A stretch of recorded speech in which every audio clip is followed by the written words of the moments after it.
Ekasese nga tuvuddeyo tugenze wano Wakaliga B ku nkingizi ez'ekibuga Kampala. Abatuuze bawangalira mu zooni eno bawanjagidde bekikwatako babayambe ku mwala bagamba nti omwala gugenda ne guzibikira kati buli nkuba lwetonya amazzi gagwira mayumba gaabwe ekibaleka nga batya nti bayinza okufuna endwadde eziyinza okuva ku bukyafu.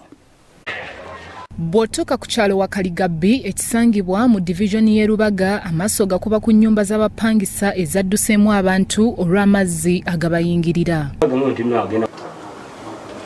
Embeera eno yeewaliriza abatuze okuvayo ne basaba gavumenti esitukiremu ebataase ku mwala gwa Omwala Lungujja nga guno gwe guviirako amazzi okwanjalira mu mayumba gaabwe. Tubadde tusaba gavumenti etuyambe amazzi abatuuze gabatta muno mu ggombolola ya Lubaga mu Kasenyi nga n'omwala tubadde tusaba gavumenti eyogereko omwala bagwongereko ogusima wansiko.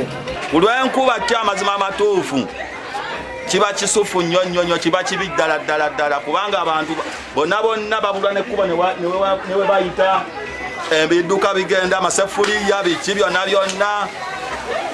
Omwala utubali tugamba nti no batu ekwate wero ng'ogulabye funyo bawetonya abantu babonabona bawetonya amazzi gajjula amayumba g'abantu enkuba bwetonya emmali y'abantu yonna netokumuka neefa amazzi ogajjula okuva eri gagatuuka waggulu eri. Bano bategeezezza nti newankubadde abakulembeze mu kaseera k'akalulu babasuubizanga bwe bajja okukola ku nsonga y'omwala guno wabula bwe bamala okuyitamu babeerabira. Tetwalisabye gavumenti tegeere nti nno twalonda gavumenti, twalonda abamagombolola, twalonda bagavana, twalonda buli omu twamulonda naye byonna tulinga abaamala ebiseera. Ti gavumenti ejja eyamba abantu ebakolere ekintu kino eky'omwala kasasiro ayitiridde ffe bannalubaga tulinga abatafiirwako ate era abantu beeyongera okutegeera nti twalonda ne tebaalonda wabula baalonda abantu bagenze kwefunira ssente zaabwe nabutadda mu bantu. Omuntu agera wabulayo omwaka gumu ng'atandika okujja ng'agaba obumere ng'agaba obusente. Bagamba nti boolekedde okufa endwadde eziva ku bujama olw'omwala guno kuba abatuuze batandise okugweyambisa nga bagusuula mu kasasiro. Obuzibu babutadde ku KCCA etavuddeeyo kubajjamu kasasiro.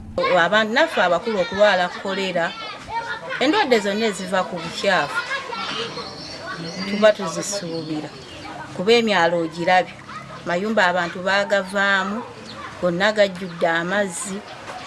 Nti kesisi olwaleero ejja nejja ku bantu ssente ne babula bwe basuula kasasiro abamu ne bamukwata ne bamwokya. Y'ensonga lwaki olaba nti omuntu asobola okukwata kasasiro n'amuteeka mu mwala ekintu ekyo ekitajja kuvaawo kubanga abantu yagamba nsasula ssente ate kesisi sigiraba. Emmotoka zaafuuka za pekwa otuulira division ennamba ng'ey'e Rubaga eyalondebwamu mbeera ze ng'eyina emmotoka emu ey'akasasiro ekolekitinga. Grace Namutebi n'abakyala wa Wakaliga B akitadde ku batuuze abamansamansa kasasiro mu mwala olwo ne kiviirako amazzi okwanjala. Asabye n'ebitongole ebiyola kasasiro bibakendereze ku nsimbi ze bibasolooza.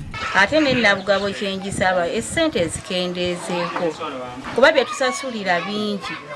Omuntu asasulira amazzi, ennyumba, kasasiro, ayina okusasula ennyumba, kusomesa abaana.